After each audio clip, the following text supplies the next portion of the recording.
E o RDTV Cast está recebendo o deputado federal do PL, o nosso querido José Medeiros, que veio aqui já assinar a nossa nova temporada do podcast do site RD News. Bem-vindo, deputado. É um prazer receber o senhor aqui. A satisfação é minha e eu que estava acostumado com o antigo layout, é tudo diferente, né? Tá moderno, tá muito bacana. Obrigado por o senhor ter vindo e o nosso tempo vai ser bem rápido, o senhor está de passagem aqui e eu já queria entrar no assunto porque deixou a gente bastante preocupado. Nós temos um carinho enorme pelo senhor e ficamos preocupados com a questão da sua saúde. Em agosto, né, o senhor chegou a falar que estava com uma questão do Parkinson, se tinha esse laudo ou não, e agora nós recebemos uma boa notícia. Temos uma boa notícia? Graças a Deus. Como que tá? E essas doenças são interessantes, né? Minha mãe contava a história, disse que estava cascavel e uma lagartixa na beira do caminho, e a cascavel falou, olha, você pode ter certeza que o medo mata mais do que o veneno. E a lagartixa falou, não é possível isso. E aí falou, quer ver? Eu vou morder aquela pessoa que está vindo ali e você vai aparecer. E de fato, a cascavel mordeu aquele bote rápido, a lagartixa apareceu, a pessoa saiu tranquila. Aí ele falou, agora você vai morder o outro e eu que vou aparecer. E aí a lagartixa morde, a cascavel dá aquele bote falso, né? Porque já tinha sido... A pessoa caiu na hora, né? Aí ela falou, viu? O medo é maior do que o veneno propriamente. Mas de fato, eu quando recebi, eu não externei, agora posso falar isso, minha esposa está aqui até presente, mas quando eu recebi aquilo, aquilo dá um baque na gente interno muito forte, né? Você não vai externar e tal, mas foi uma coisa que me debilitou muito. E o Osmar Terra é um neurologista que tem, um cientista brasileiro que é deputado também. E ele falou, olha, tem um Instituto do Cérebro no Rio Grande do Sul. Fui lá, conheci uma coisa extraordinária, um centro de pesquisa monumental. E fizeram tudo lá. Ele falou, olha, vou te falar uma coisa, fez aquela coisa solene, eu até liguei para minha esposa no vídeo, ele falou, você não tem Parkinson, você tem um tremor essencial, que ele é agravado, obviamente, pela sua vida de estresse e tal, e ele fica mais patente, mas pode ficar tranquilo que de Parkinson você não morre. Então aquilo foi um alívio, tirou um trator de cima das costas, né? E olha, eu confesso que quando eu me deparei com o que foi, o senhor falou sobre esse assunto em uma solenidade, né? Era uma audiência, uma reunião, sessão deliberativa da Comissão de Constituição e Justiça. E aí eu confesso que eu assustei, né? Porque o senhor é jovem, então, tipo, a gente sempre acha assim, né, que a gente tem a falsa ideia de que o Parkinson vai para os mais idosos, né? Então, Correto. Quando o senhor falou aquilo ali, inclusive a gente percebe que o senhor ficou bem, assim, né, emotivo. Dava para perceber, né? É que eu perdi meu pai recentemente e meu pai tinha, né?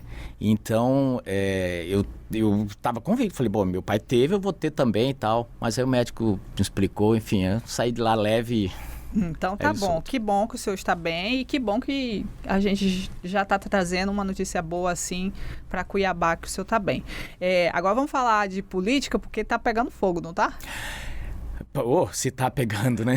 O senhor chegou aqui na capital, tá polarização muito forte. Esquerda, direita, o que o senhor está sentindo aí dos lados? Na verdade, assim, uma coisa que eu achei interessante, assim, o PT, ele tem um pragmatismo muito forte, né?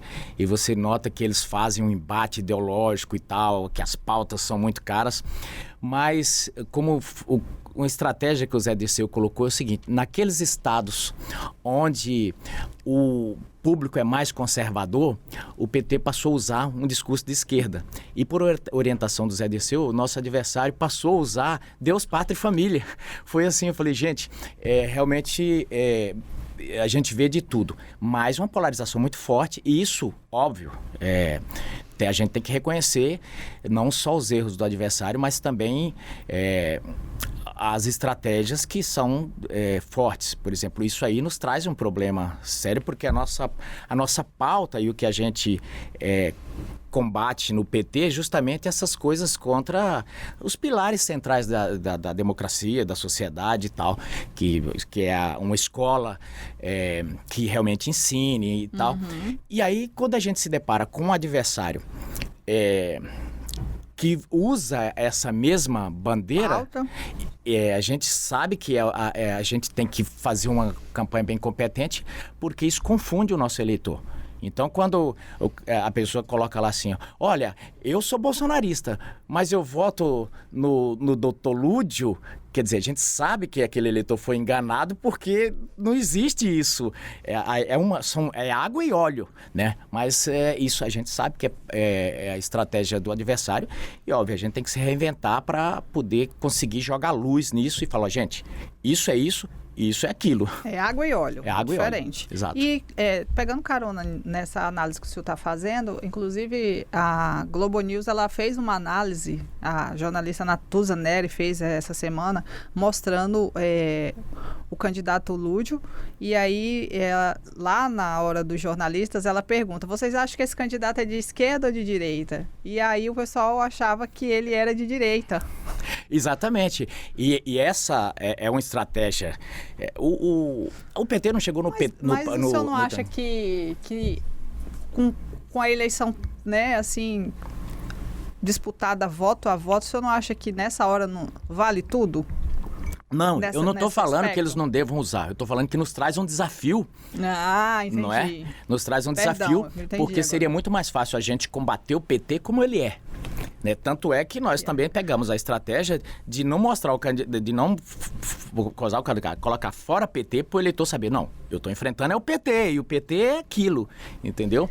Porque quando ele tira as cores do PT... E esse fora PT é preto, né? Exato. A cor é preta. Exato, para dar um realce mesmo.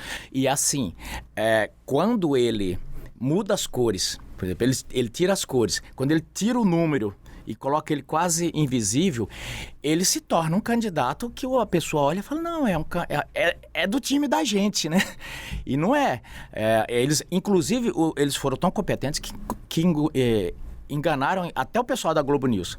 Que ele falou, não, isso aí é quase um Alckmin, isso aí não é... Não, então... Falou, e não é, o Lúdio... O Lúdio não é um Alckmin? Não, mas não é mesmo. O Lúdio é um dos petistas mais raiz que você possa conhecer, por quê? Hoje já existe muito petista Nutella, o cara que não conhece, ele fala PT, mas ele não é aquele cara que participava de correntes, das correntes internas que tinha dentro, campo majoritário, articulação. O Lúdio vem até antes, o Lúdio vem das comunidades eclesiais de base. Então, se tem alguém que é ideológico, que é petista raiz, é o Lúdio. A única coisa que realmente o Lúdio não é aquele estilo Maria do Rosário, aquele estilo gritalhão. Mas ele é um petista dos mais perigosos possíveis, em termos de pra gente enfrentar. Porque é aquele petista da estirpe do Zé Dirceu. É o petista que ele é maquiavélico, ele é pragmático e ele que faz o que você disse aí. Os fins justificam os meios.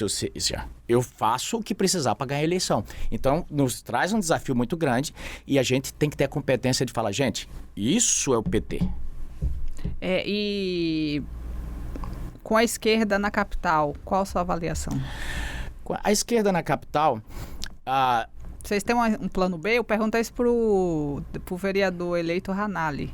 Vocês têm um plano B? A esquerda estando na capital, eu diria que seria... Enfim, é uma catástrofe, por quê? Ela exacerba o que já não está bem. Por N fatores, e não vou julgar, nós não vamos olhar no retrovisor, mas exacerba o caos que está na saúde, o caos que está na administração. Porque o PT ele tem um programa econômico, uma visão econômica de desenvolver aprofundando gastos. Acontece que isso é uma receita que não dá certo nem na casa da gente. Não adianta, se você enche de cheque sem fundo, você passa bem, mas quando chega na hora de você pagar o cheque, você acabou o crédito. E nós temos uma experiência que pode dizer aqui o que está acontecendo no Pará. Embora eles estejam bem avaliados, porque eles vão dando as migalhas, mas a saúde é um caos. As pessoas fila eletivas, cirurgias eletivas, tudo. E Cuiabá tem um agravante. Cuiabá Mato Grosso praticamente não tem saúde, ressalvado algumas exceções. A saúde está em Cuiabá. Então, a prefeitura de Cuiabá, na verdade, atende o estado inteiro. Se você andar nas rodovias, você vai ver ambulância. Então, Mato Grosso não tem saúde, ele tem ambulancioterapia para Cuiabá. A esquerda lidando com... Ambulância, como é que é o nome? Ambulancioterapia. Só transporte. O que os prefeitos no interior geralmente gastam? Eles gastam com comprar ambulância. E aí, a saúde aqui, pode gastar o que for, sempre vai faltar. E aí, com esse tipo de administração do PT, eu não tenho dúvida que será um desafio muito grande para o Estado, porque eu diria que é quase como um corpo estranho dentro do Estado. O PT não elegeu nenhum prefeito e logo a capital, aí eu digo que realmente é a treva. E a capital de um Estado que é conhecido no país como uma capital bolsonarista, um estado bolsonarista. O estado, né? Totalmente bolsonarista. Nós somos um estado bolsonarista? Nós somos um estado bolsonarista. Eu vou assumir o rótulo, né? Porque quem é que é o bolsonarista que acabou sendo rotulado? É aquele eleitor que votava no PSDB. É aquele eleitor que acabou se rebelando, não como o pessoal fala, ele virou extrema-direita, ele virou... Não, é o eleitor que se rebelou de trabalhar todos os dias, sair para trabalhar, e de repente ele vê a festa que é em Brasília, a festa que se faz com o dinheiro dele, e ele passa a pagar quase 50% de imposto, e ele não tem saúde, não tem segurança, não tem nada, ele tem que pagar tudo. Esse cara se revoltou e resolveu, vamos dizer assim, radicalizar. Vocês nenhum prestam, eu vou votar num cara aí que se rebele contra tudo, num cara antissistema. Votou no Bolsonaro. Aí esse pessoal passou a ser chamado de bolsonarista. Mas eu digo, esse povo é tão convicto na sua ideia que se o Bolsonaro trair o bolsonarismo, ele é cancelado, como vários outros Então fizeram. Nem o Bolsonaro escapa... Não escapa. Dessa linha. Se o Bolsonaro amanhã chegar aqui e falar assim, olha, eu defendo a ideologia de gênero nas escolas, eu defendo, esse povo vomita ele. Vomita ele por quê? Esse é o tipo de cara que assim, ele se mata de trabalhar. Mas não é extrema-direita, deputado, isso aí? Não, na verdade é o seguinte, é que nós somos um país conservador. Quem quer, a gente tem que analisar quem é... porque é muito fácil você simplesmente dizer, isso aí é extrema-direita. Mas a gente tem que analisar a origem de cada população. Quem que é o mato-grossense? O mato-grossense é aquele cara mineiro, nordestino e tal, que ele, inconformado com a fome, com tudo, ele vai buscar no centro-oeste do país, no norte do país, uma possibilidade de viver com a sua família. Ele é um cara que quer mais. Então esses caras vinham se lascando aqui para enfrentar malária, para tudo, e de certa forma venceu e conseguiu dar escola para os filhos e tudo. Mas ele tem um padrão de vida na cabeça dele, que vem lá dos avós, tataravós, que era o quê? Eu dou benção a papai e mãe, eu não roubo, eu não aceito, criança não acha brinquedo, não roubo o que é do outro, tem que obedecer professor e professora. Pode ser chamado de conservador ou extrema-direita, mas esse cara é um cara, vamos dizer, de uma cabeça com esse formato. E ele vem para Mato Grosso. Aí ele passa a agregar uma coisa. Ele não tinha propriedade antes. Mas a propriedade que ele consegue aqui, ele consegue a duras penas. É no força do braço e tudo.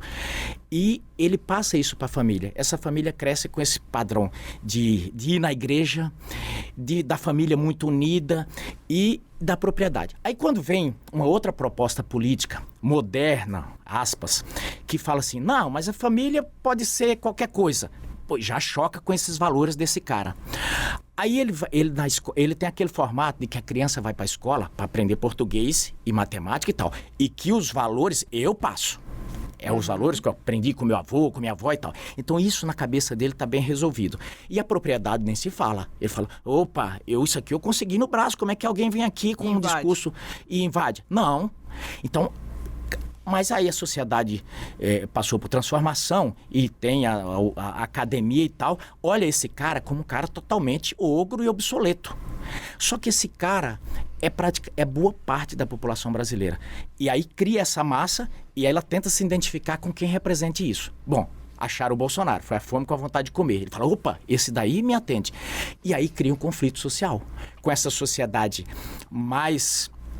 eu diria que está mais instruída, mais aberta e tudo, e essa sociedade que é a base, que sustenta o país, que trabalha tudo, que não aceita mudar.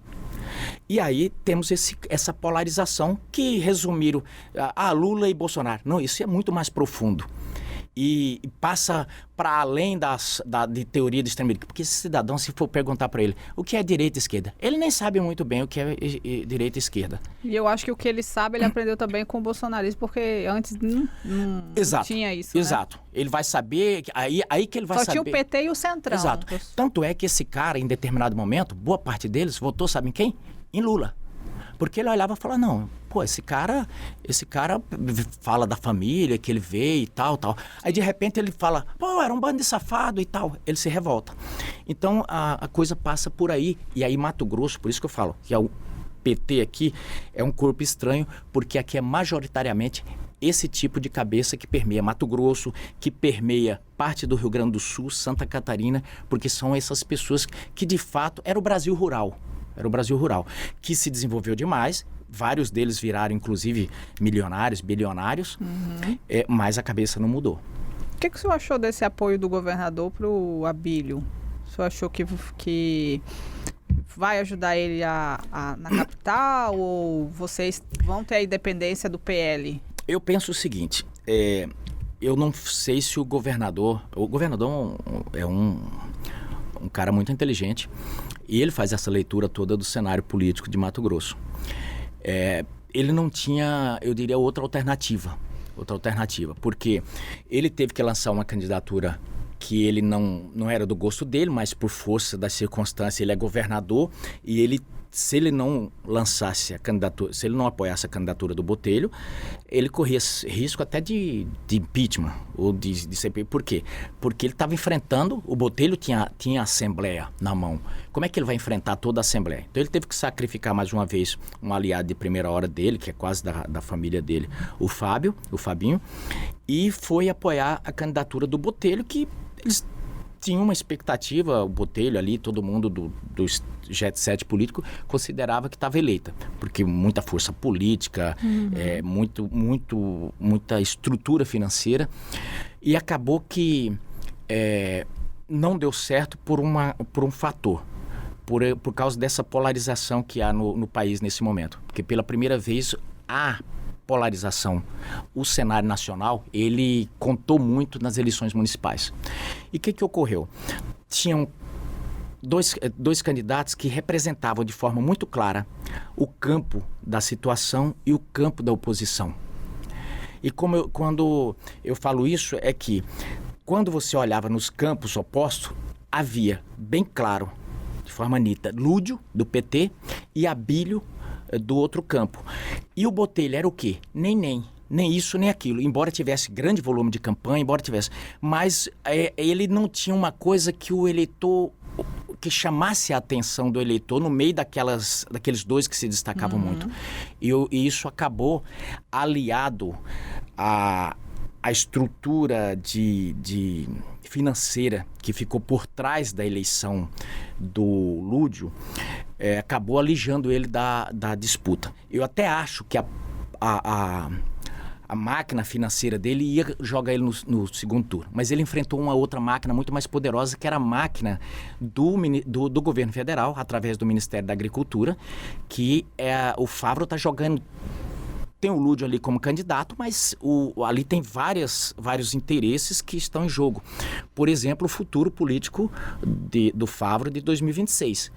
O Favro precisa, como ninguém, da vitória do Lúdio aqui, e ele pôs tudo ali inclusive a própria filha. Exatamente. Né? E aí isso acabou retirando o Botelho dessa eleição. E o governador, olhando esse cenário, ele percebeu muito bem qual é talvez o adversário que vai, eu diria que pode lhe incomodar muito em 2026. O Favro, devido à máquina do governo federal. Porque ele já sabe que o voto do bolsonarismo, da direita, chama do que quiser, ele já é um voto que não dá para ficar... ele vai ter. Se vai ter voto para eleger o candidato é outra história, mas vai ter o quinhão lá, sabe que esse voto vai mesmo. E ele pensou o seguinte, qual é o meu ponto aqui que pode me incomodar demais? É essa candidatura do Fábio. Se ele sair fortalecido, me traz problema. E aí esse daqui já está precificado mesmo, é melhor que eu me alie ao bolsonarismo, que o Estado é de direita, o Estado é conservador, do que eu ter aqui um adversário. Ele não tem como se aliar com o Favro, e ao mesmo tempo o Favro fortalecido num coisa. Então eu creio que ele fez essa análise e já caminhando para uma possível chapa com o PL em 2026. Eu entendo isso. Então, eu ia falar isso mais tarde, mas já que o senhor falou, o vereador Ranalli até criticou a imprensa em relação à cobertura do Bolsonaro aqui em Cuiabá, que ele esteve aqui falando que o Bolsonaro já declarou apoio à candidatura do Mauro ao Senado, junto aí com o senhor. Como que está isso? O Bolsonaro falou isso mesmo? Falou. O Bolsonaro, na verdade, o Bolsonaro falou isso já há bastante tempo. Havia uma corrente no PL que defendia duas candidaturas. Inclusive, eu e o deputado Ranalli fomos em determinado momento lá, porque o Ranalli não. Deputado Catani. Uhum. O deputado Catani falou: Medeiros, vamos conversar com o Bolsonaro já para alinhar como é que vai ser essas coisas em 2026. E o Catani propôs para o presidente assim, falou: presidente, eu me proponho a sair candidato, eu ou outro, mas a gente precisa lançar dois e tal. E o Bolsonaro disse o seguinte, falou: Catani, na verdade eu vou conduzir esse processo de Senado na ponta dos dedos. E a gente vai ter que pensar muito isso para que não aconteça da gente querendo dois, não faça nenhum. Uhum. Falou, lá tem um candidato, tem um governador que está saindo do mandato. Ele falou, dificilmente alguém que está saindo do mandato, ele perde a eleição para o Senado. Falou, o Mauro, ele nos apoiou em 2022 e ele é candidato agora. Ele falou, não faz muito sentido a gente lançar um outro candidato para dividir voto com ele. Com o governador. Com o governador. Então, já que provavelmente ele vai ser eleito, é melhor a gente estar numa chapa junto. Falou, não sei como é que vai caminhar, de repente não vai acontecer nada disso, mas se tudo caminhar, nós vamos andar com o Mauro em Mato Grosso. Então, sai Medeiros e Mauro. Ele falou a mesma coisa em Santa Catarina. Falou, Santa Catarina não é o caso, mas o Esperidião Amin está na chapa tá no Senado e foi um aliado de primeira hora, votou conosco, é um dos caras que... Ele falou, por que a gente vai querer tirar um cara desse? Então é melhor que a gente lance só um em Santa Catarina. Ele falou, então eu estou conduzindo isso, mas nesse momento eu não aconselho que o PL trabalhe com a ideia de duas candidaturas. A tendência é que a gente caminhe com o Mauro, se o Mauro quiser e tal. Então, assim, isso está... O senhor já está certo de disputar. Sim, estou na fila aí, o presidente falou isso desde a anterior, está combinado com o Valdemar. Tem 2 anos ainda. Tem outros nomes, fora o senhor que o senhor está... Tem 2 anos ainda, né? Mas nesse momento está bem convencionado dentro do PL de que seria o meu nome. Ah, legal. O senhor entrou com o pedido de impeachment do presidente, o presidente Lula. Queria que o senhor falasse como isso, se isso os jornalistas políticos até chegam a levantar nos bastidores que seria uma estratégia sua aí já para a eleição a Senado. Não, tudo, na verdade, para uma eleição, tudo conta. Aliás, tem um amigo meu que eu chamo ele de filósofo, ele fala, a gente era novo e ele gostava de dar buquê de rosas e a gente criticava ele, falava, nossa, véio, você vive com... virou o principal cliente da floricultura e ele fala, tudo conta ponto. Aí ele falava, a favor ou contra. Uhum. Mas, na verdade, isso é uma realidade na política também. Na política, tudo que você faz conta ponto. A favor ou contra. Mas não é algo, o senhor defende, não é algo inventado. Não é inventado. E não fiz isso eleitoralmente. Né? O que ocorre? A Dilma foi caçada por uma pedalada no Plano Safra, só que era ali bem nebuloso, era uma coisa extremamente técnica e uma coisa que foi difícil a gente provar, né? Era difícil as pessoas entenderem. O Lula não. O Lula fez uma agora que é assim, é a certeza da impunidade. É assim, não, eu vou fazer e pronto. E fez. O Congresso já tinha colocado bem claro, tentou colocar no orçamento recursos para essa questão do FIES e tudo. E o Lula simplesmente ignorou. Aí agora ele vai e simplesmente manda a Caixa pagar a questão dos recursos, se eu não me engano, 3 bi, uma palavra. Ou seja, ele está usando o dinheiro dos bancos fora do orçamento sem autorização do Congresso. Então, assim, ele fez porque mais ou menos o entendimento assim, não tô nem aí. E faço mesmo e acabou.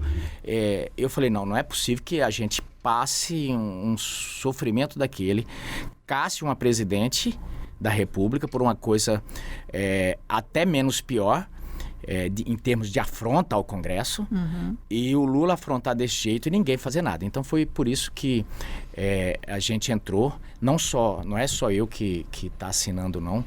Vários deputados, eu creio que a Coronel Fernanda deve ter assinado também, é possível que o Assis tenha assinado também. Nós convencionamos lá e vamos protocolar isso provavelmente na terça-feira agora. Ótimo. A gente já está com o tempo estourado, mas eu só quero fazer essa última pergunta para o senhor, porque como uma pessoa que gosta de política e aproveitando que o senhor é um cara que é uma aula. Muito obrigado. E, Medeiros, eu queria saber de você o efeito Marçal. Vocês estão recalculando a rota em relação a isso? Não estamos. Porque esse cara, ele disputou a eleição aí, aconteceu, foi um reboliço, mas ele é o Ranalho até chegou a falar assim, né, que a direita tem que copiar, ele falou assim, em relação a voto, ele falou que a direita tem que copiar o modelo da esquerda, em que sentido? De aceitar o voto, igual o governador apoiando o Abílio, né? Que não pode dar cerca. Ele botou assim, não pode cercar. O Marçal, como que não seria aí também vocês dar uma cerca para ele quando tem o Nunes e... Olha, o que eu vejo é o seguinte, ali foi uma coisa bem complexa, um cenário bem complexo, até porque, eu diria, por sorte ou azar, não dá para saber, o Marçal chega nos 45 do segundo tempo. Aos 45 do segundo tempo.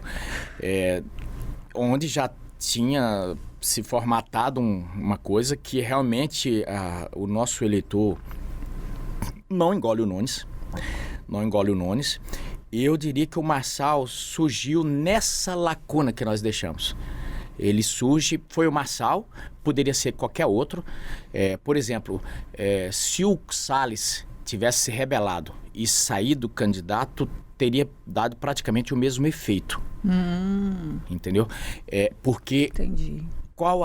Por que deu aquele fenômeno? Além da capacidade, que não pode ser questionada, a capacidade de comunicação do Marçal, a habilidade de mexer com as redes, mas principalmente o grande fermento ali era o bolsonarista. Ele não engolia o Nunes, não engole o Nunes, e é o tipo de candidato que eles chamam de melancia, que é o candidato típico do Centrão ali, que ele faz o quê?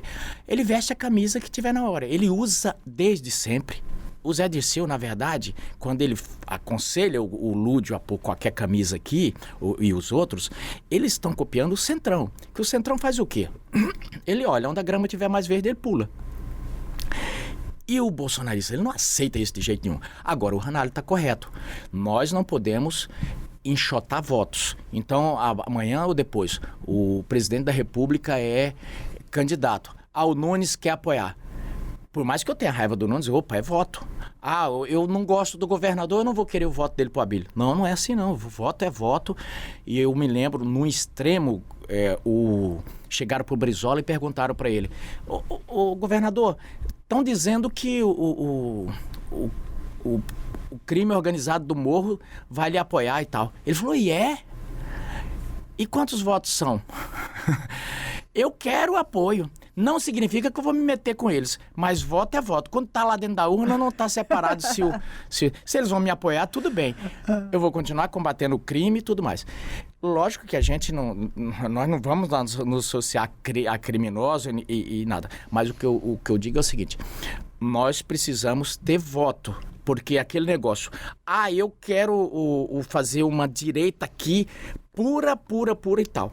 Olha, os números mostram que nós temos uma parcela da soldada, faltou um bigode de miquim para a gente ganhar a eleição. E o que ocorreu? Qual é o raciocínio nosso para a próxima eleição? Ampliar isso. Ampliar de que jeito? Enxotando, você quer nos apoiar? E eu falo, não, você não é direita totalmente, você não é olavista. Não é assim. Eu tenho que falar, olha, minhas propostas são essas. Você concorda? Concordo. Vem para cá. Certo. Deputado, obrigado por você ter vindo aqui. Espero que o senhor retorne, venha mais vezes para a gente saber o que está acontecendo lá em Brasília. Estou sempre à disposição, parabéns, gostei muito do layout aqui, a coisa ficou cara de podcast mesmo, então de parabéns e parabéns, é um dos sites mais tradicionais da história de Mato Grosso, eu creio que o primeiro que as pessoas passaram a acompanhar TV. E tal. Eu me lembro de uma eleição que a gente estava e alguém falou, olha, nós estamos muito preocupados que o RD News saiu uma... Alguém falou, ele não tem a maior audiência e tal. Aí o marqueteiro que tinha vindo falou, pode não ter, mas as nossas pesquisas mostram que o mundo político tem ele como norte. Então é um dos sites que norteia muito a tendência política, está sempre discutindo, analisando e tudo, e é muito utilizado por todas as correntes políticas, gostem ou não gostem do RD News, gostem ou não gostem do Romilson, enfim, mas a realidade se impõe. Obrigada, e você que esteve com a gente aí, compartilha, curte, segue a gente no Instagram para você acompanhar os cortes do deputado e de todos os participantes da nossa nova temporada. Até mais!